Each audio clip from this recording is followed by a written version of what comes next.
কি আছে বলেছে np4 equal to 120, find the value of n। তো np4 হচ্ছে 120। তো এখানে আমি যদি সেই ফর্মুলাতেই ভাঙি তাহলে factorial n divided by n-4 equal to লিখবো 120। তো এবার ফ্যাক্টরিয়াল n, এবার যদি এটাকে আমি সলভ করতে হয় তাহলে আমি কীভাবে সলভ করবো না, উপরের যে ফ্যাক্টরিয়াল n আছে ওটাকে ভেঙে দেবো।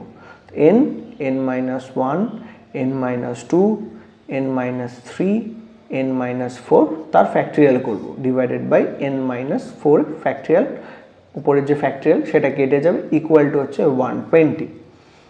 এবার তোমাকে কি করতে হবে, এই 120-র এলসিএম বা লসাগু করতে হবে। লসাগু করে তোমাকে 1, 2, 3, 4 চারটে ভাগে ভাগ করতে হবে এবং সেই নাম্বারগুলো কীরকম হবে না বড় থেকে ছোট হবে পরপর ডিজিটে, যেমন 7, 6, 5 এরকমভাবে সাজাতে হবে তোমাকে। 2 দিয়ে কাটি আগে ফার্স্ট, 120-কে কাটলে হয় 60, আবার 2 দিয়ে কাটলে 30, যদি আমি 3 দিয়ে কাটি তাহলে হচ্ছে 10, আর 2 দিয়ে করলে 5।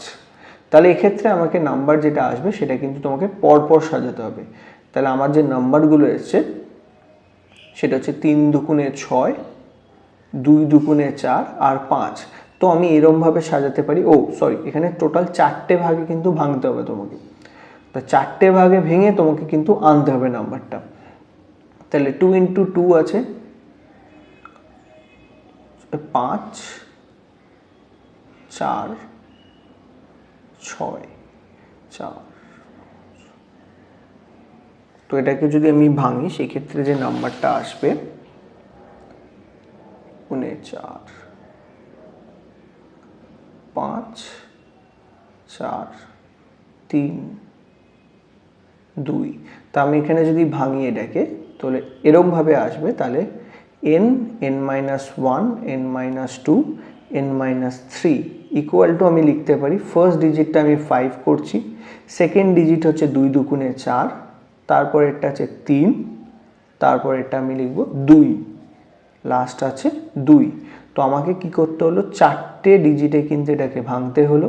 তো n ইকুয়াল টু আমি বলতে পারি n হচ্ছে 5, n ইকুয়াল টু কত আমার 5।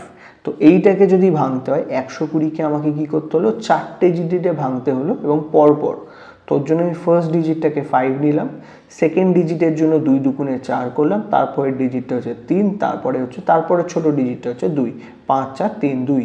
তো n ইকুয়াল টু আমি বলতে পারি n ইকুয়াল টু হচ্ছে 5।